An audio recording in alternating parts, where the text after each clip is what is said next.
Hi my dear 10th standard students, உங்களுக்கு English question paperல road map question வந்தா எப்படி அதை approach பண்ணி full mark வாங்கணும் அப்படிங்கறத இந்த வீடியோல நம்ம பார்க்க போறோம். This is Asha Ma'am here from Vedantu. இப்போ இந்த மாதிரி ஒரு question கேட்பாங்க. Public question paperலயும் சரி, half yearly question paperலயும் சரி, question number 28 தான் road map-ஆ இருக்க போகுது. And இதுக்கு ஆப்ஷன் எதுவுமே கிடையாது. கேக்குறது ஒரே question தான். அந்த ஒரு question-ஐ கண்டிப்பா அட்டெண்ட் பண்ணி தான் ஆகணும். உங்களுக்கு டோட்டலா 2 marks கிடைக்கும் இதுக்கு. Okay va?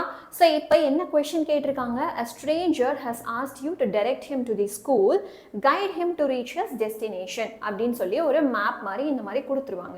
So இந்த mapல first starting point எது, ending point எது, எங்க போய் நான் வந்து destination reach பண்ணணும் அப்படிங்கறத first பார்த்து வெச்சுக்கோங்க. And இது வந்து ஒரு publicல கேட்ட question paper, public 2024ல கேட்ட ஒரு question தான் இது. So இப்போ mapல நான் இங்க start பண்ணணும். This is the starting point and ending point இங்க இருக்கு. ஸ்கூலுக்கு நான் ரீச் பண்ணணும். ஸோ இங்கிருந்து இங்கே வர்றதுக்கு நான் போனால் என்னென்ன இன்ஸ்ட்ரக்ஷன்ஸ் இருக்கும், இல்லை வேற யாராவது போகிறாங்க அப்படின்னா அவங்க கிட்ட நான் என்ன மாதிரி சொல்லணும், அதுதான் வந்து நம்ம இப்போ ரோட் மேப்பில் கொடுக்க போகிறோம். இப்போது இந்த மாதிரி பாயிண்ட்ஸ் எல்லாம் யூஸ் பண்ணிக்கலாம். ஸ்ட்ரெயிட்டாக போகணும்னா வாக் ஸ்ட்ரெயிட் இல்லை கோ ஸ்ட்ரெயிட் இந்த மாதிரி வேர்ட்ஸ் யூஸ் பண்ணலாம்.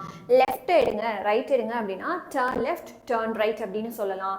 ரோடை கிராஸ் பண்ணுங்க, இந்த சைடு இருந்து அந்த சைடுக்கு நீங்கள் போங்க அப்படின்னா கிராஸ் தி ரோட் அப்படின்னு சொல்லலாம். அண்ட் ஒரு விஷயத்தை தாண்டி போங்கன்னு சொல்லும்போது வாக் பாஸ்ட் அப்படின்னு சொல்லலாம். இப்போ பஸ் ஸ்டாண்டை தாண்டி போங்கன்னு சொல்லும்போது walk past the bus stand அப்படின்னு சொல்லலாம். லாஸ்ட்டாக வந்து நீங்கள் அதே ரோட்டில் இன்னும் கொஞ்சம் நேரம் போயிட்டே இருங்க அப்படின்னு சொல்லும்போது walk along the same road இல்லை த மெயின் ரோட் இந்த மாதிரி வேர்ட்ஸ் யூஸ் பண்ணிக்கலாம்.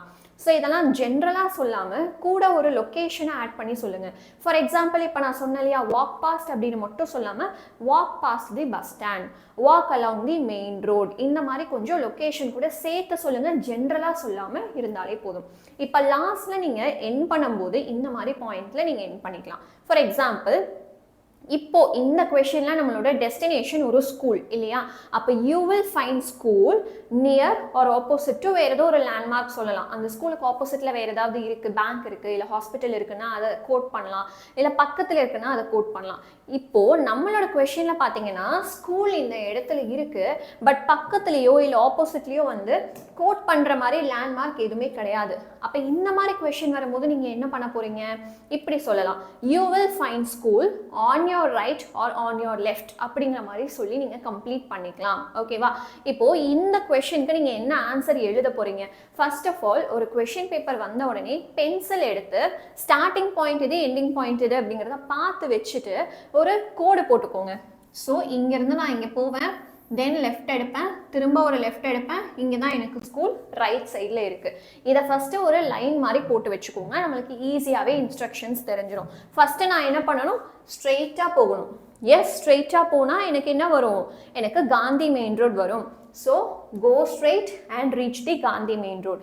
இப்போ நான் இந்த இடத்துல என்ன பண்ணணும், காந்தி மெயின் ரோட் வந்துட்டு லெஃப்ட் எடுக்கணும், டர்ன் லெஃப்ட். தென் நான் வந்து பஸ் ஸ்டாப்பை தாண்டி வரணும். So walk past the bus stop அப்படின்னு சொல்லலாம். எகெயின் நான் இந்த இடத்துல பஸ் ஸ்டாப்லாம் தாண்டி வந்து நெக்ஸ்ட் என்ன பண்ணணும், லெஃப்ட் எடுத்து கொஞ்சம் தூரம் நடக்கணும், turn left and walk straight. So இங்கிருந்து லெஃப்ட் எடுத்து நான் ஸ்ட்ரெயிட்டாக வாக் பண்ணால் எனக்கு ரைட் சைடில் ஸ்கூல் இருக்கும். சரியா? So you can find school on your right அப்படின்னு சொல்லி கம்ப்ளீட் பண்ணிக்கலாம். இப்போ இதுவே இன்னொரு கொஸ்டின் பேப்பர் பார்த்துடலாமா? ஸோ பப்ளிக் 2023ல கேட்ட ஒரு கொஸ்டின் இது. A stranger asks you to direct him to Raja store. Give instructions to help him. So எங்கே நம்ம ஸ்டார்ட் பண்ண போகிறோம், இதுதான் starting point. You are here அப்படின்னு கொடுத்துருக்காங்க இல்லையா, this is your starting point. Ending point இங்கே ராஜா ஸ்டோர் இங்கே இருக்குது. ஸோ இங்கேருந்து இங்கே வர்றதுக்கு நான் ஹெல்ப் பண்ணணும். இப்போ என்ன மாதிரி இன்ஸ்ட்ரக்ஷன்ஸ் எல்லாம் கொடுக்கலாம்? ஸோ ஃபஸ்ட்டு நான் இங்கிருந்து ஸ்ட்ரெயிட்டாக போகணும் இல்லையா, கோ ஸ்ட்ரெயிட். பாயிண்ட் நம்பர் 2, ஸ்ட்ரைட்டாக போயிட்டு ஐ ஷுட் டேக் லெஃப்ட் இல்லையா, so reach the main road and turn left அப்படின்னு சொல்லலாம். இப்போ நான் மெயின் ரோடில் லெஃப்ட் எடுத்ததுக்கு அப்புறமா what should I do, bus stop இங்கே இருக்கு, அப்போ அதை தாண்டி தான் நான் போய் ஆகணும், walk pass the bus stop. Next இப்போ பஸ் ஸ்டாப்பையும் நான் தாண்டி வந்துக்கிட்டே இருக்கேன். சரியா? இப்போ திரும்பவும் அதே ரோட்ல இன்னும் கொஞ்சம் தூரம் போங்க, பஸ் ஸ்டாப்பை தாண்டிட்டீங்களா, அப்போ இன்னும் கொஞ்சம் தூரம் போங்க, walk along the main road, அதே ரோட்ல அப்படியே கண்டினியூ பண்ணுங்க அப்படின்னு சொல்லலாம். தென் இப்போ நான் அதே ரோட்ல அப்படியே கண்டினியூ பண்ணேன்னா எனக்கு இங்கே வந்து நிற்கும். இப்போ எங்கே இருக்கு என்னோட location, Raja store is on my right அப்படின்னு சொல்லலாம்.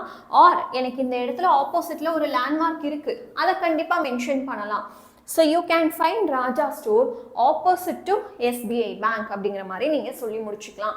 இப்போ ஆப்போசிட்லேயோ இல்லை பக்கத்துலேயோ ஏதோ ஒரு லேண்ட்மார்க் இல்லை அப்படின்னா you can find on your right, on your left அப்படின்னு சொல்லி முடிக்கலாம். எனக்கு பக்கத்துலேயே ஒரு லேண்ட்மார்க் சொல்கிற மாதிரி இருக்குன்னா அந்த லேண்ட்மார்க்கை நீங்கள் யூஸ் பண்ணிக்கலாம்.